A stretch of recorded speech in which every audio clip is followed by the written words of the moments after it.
Django template language. So I have a question. How many of you have worked with Django before? So how many of you are already aware of the templating library and what it does? And so do you guys use the Django template language, or do you use it with some other language like Jinja? So Django comes with its own built-in, it's very weird sort of templating language. The very strange part about it is it's not Python. It is a DSL-like Python, but it is not Python. It looks like Python. If you start writing your Python code inside Django snippets inside your HTML, it won't work because it's not Python. It does not just compile into Python. And so when I moved from Ruby on Rails to Django, I started working on Django. It was a bit strange for me because I was used to writing all the Ruby code inside my Ruby templates, ERB files. But then Django doesn't allow you to do that. So I was thinking, why is this so? But turns out it's a feature. Django the people who develop Django, they want your templates to be really dumb. So all you do in your templates is show data. Everything else should happen in the controllers and on your source code, so never embed logic inside your templates. That's the entire point for Django template engine. So I use it because it works out of the box, and I don't have to use a separate templating engine. It's kind of a less headache. It works. It used to be a bit a pain before, but the newer version of Django has good support for all the good. It also allows you to write template tags and filters, custom tags and filters. So we'll look into how to do this also. So that's me. My name is Shriyank. I work in Red Hat as a software engineer. I've been working with Django for about 3 years now. I also work with Ruby on Rails. So I kind of start comparing once in a while. So what's a template and why do we need templates?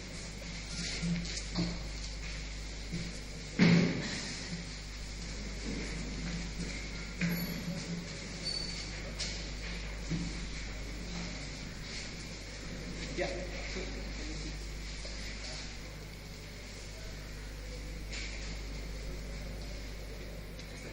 So in a very simple terms, this is a template. So this is a bit of random snippet of code. So I am importing context and template which Django provides, and I am making a template which says my name is name. So inside this double curly braces, it's called a block tag. So I write name, and this template will expect a context called name. If you do not provide with anything, it will just render a blank string. Okay. So and I'm also making a new context, and it's called name, and I'm passing a dictionary name, and the value is string. So when I do t.render c, the thing which is rendered is my name is string. When I do context name tj, I render and it becomes my name is tj. So this is in the simplicity. When you go to the basic level of a template, this is what it does in reality. It just takes a template. It might be here it's just a string, but we'll be using HTML templates, and it makes it puts in little block tags here and there, and then you put in context with data, and this is what it renders. Is it clear? So how does it look up? So I'll just give you an example. So I make a new template called my name is a first person not first name. Okay. Now this is an object. Okay, and here D here the value of person is it's a dictionary which has key and a value. So first name here is a key. Okay.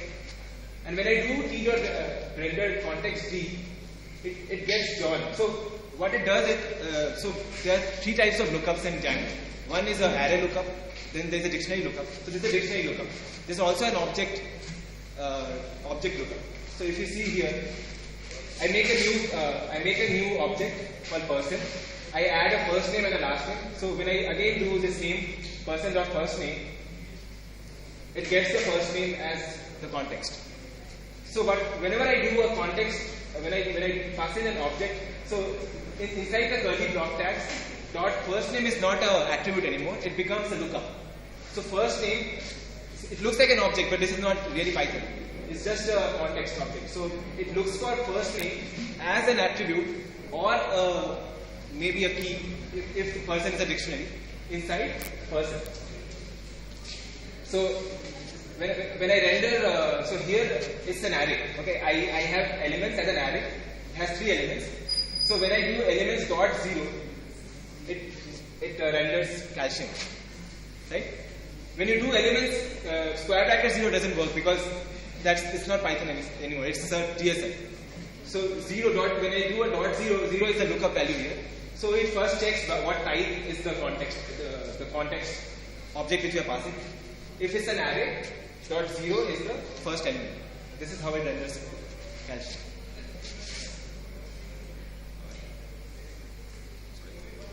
Okay. More lookups. So here, class person, and there is a method called name inside class person, which returns a value. Okay. So again, when I do person.name, it again looks up and sees that it has a member function called name, and that is what gets rendered. Okay. Never try person.name and you call the function, that won't work because it's not Python. Again, I keep repeating myself. Okay, so getting into templates. Why do we need templates?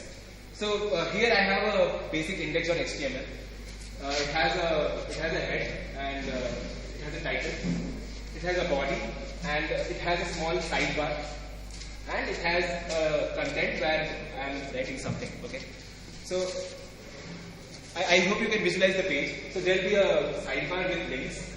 And the links will be home and about me. So when you click on about me, it should take you to the about me page, which is again about.html. And similar style sheet, but then the title changes to about me. Okay. So this is how the data changes. Inside the sidebar, so one very awesome thing happens is the class active was on home. Now class active is on about me. So highlight that which page I am currently viewing. Okay. And then the content again changes to about me, right?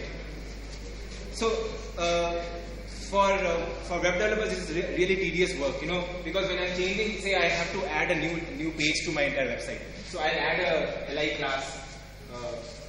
I'll add something here. Okay, I'll add probably blog or something. So when I do that, I have to do to index.html all the pages which are currently in the entire website. So instead, what we could do is, in Django, we write a base.html and it takes a block title and end block. So base.html is a super template which will be inherited by the other templates. I'll show you later. So just have a look. So inside title, this is the data which was changing, right? It was for my web page and it became about me later. So block title and end block. Similarly, I have a block sidebar, and whatever goes inside block sidebar is what will be shown by default, but I could change the value. And then I have a block content which has nothing in it. Okay, so this is my base.html, and this is my new index.html. So what it does is it extends base.html. So this tells the Django template processors that base.html is the super template which this inherits. Okay, and then inside the block title, I have my value which goes inside the new rendered web page, and then a block content which has the content. So this using the blocks and extend, I finally get the same web page rendered.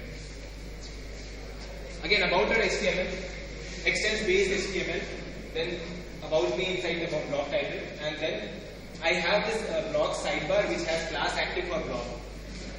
Okay, and inside block content I have about me. This is how.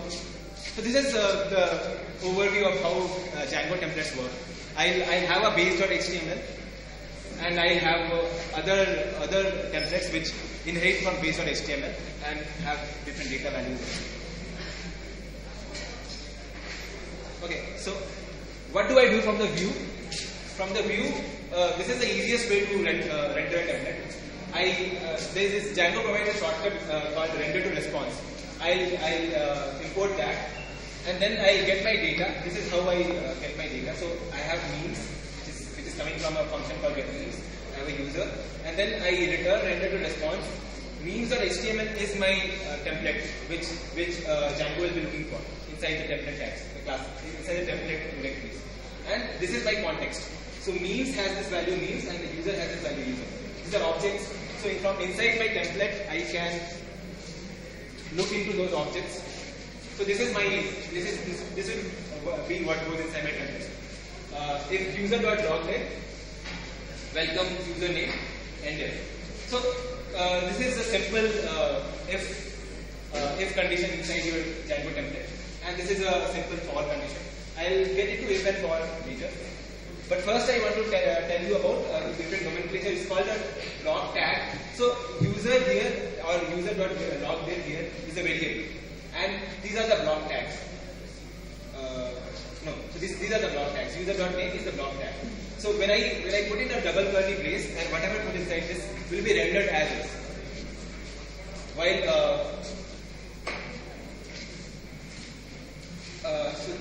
so this is a variable, and if user.login, so if is the condition here, and it's checking the condition, and this is what it renders. Similarly for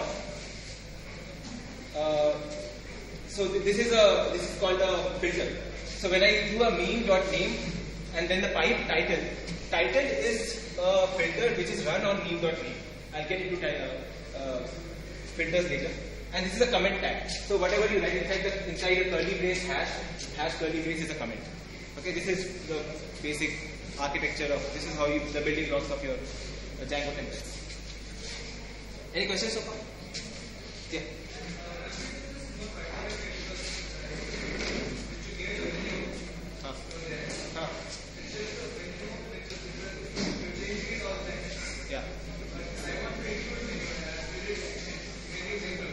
Yeah, we can include. I'll get to include there. So,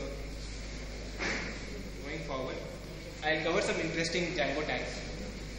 So, cycle. Can anybody tell me what cycle does? Yeah.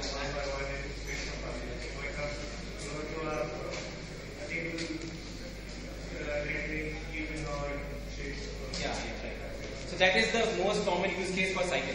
So you'll see tables which has rows with different shades. So it has a white and grey, white and grey, white and grey. It allows you to for easier lookups if the table is really white. Okay. So how it happens is each TR takes a class, and each class in your CSS has been defined with a color hash. So for each and all rows, so this loops to the rows, and then I do a TR class cycle, row 1 and row 2. Row 1 and row 2 are two classes which are defined in my CSS. Okay. So what gets rendered is TR class row 1 in the first iteration, the second iteration will be TR class row 2, and so on. It will be the third iteration will be TR class row 1. This is how cycle works. Okay. So there is another thing called cycle as. So what this does is, if you just look into the example, cycle row 1, row 2 as row color. So what this does is, row color is a variable which has the current value of the cycle, right? So later, because in this I need row color all over the place, right? So if I do cycle row 1, row 2 again, it will do row 2 again. I don't want that. I want row 1 throughout. So this is how it helps me, using the cycle as tag. Okay. Going forward, the for loop. So for fruit in fruits, and then end for. So end for is something which is new here because this is not Python. It does not get the indentation and everything. The for syntax is very inherited from Python, but the end for is required to know when the loop ends. Okay. One very useful feature of for is that it provides an empty tag.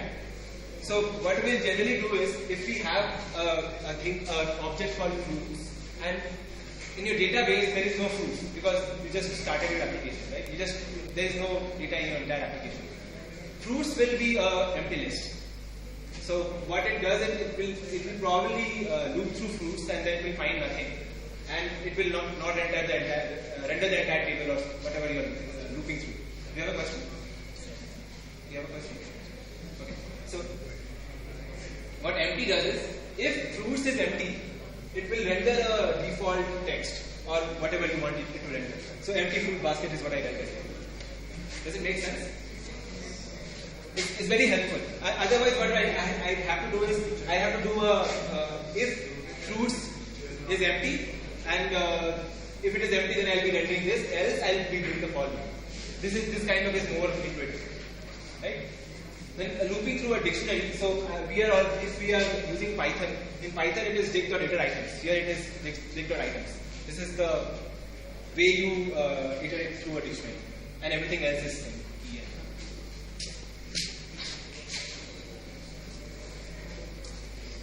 If it's very similar to how we do it in Python. If and not and or and all those things work here. Even the less than, greater than, everything will work.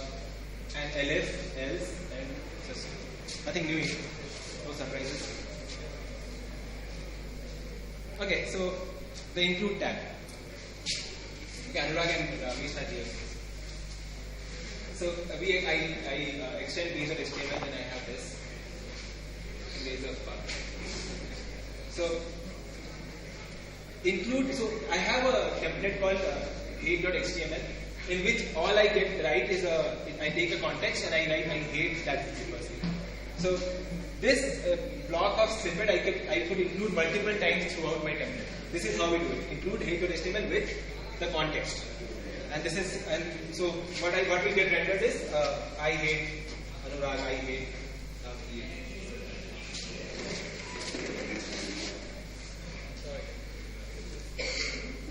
URL is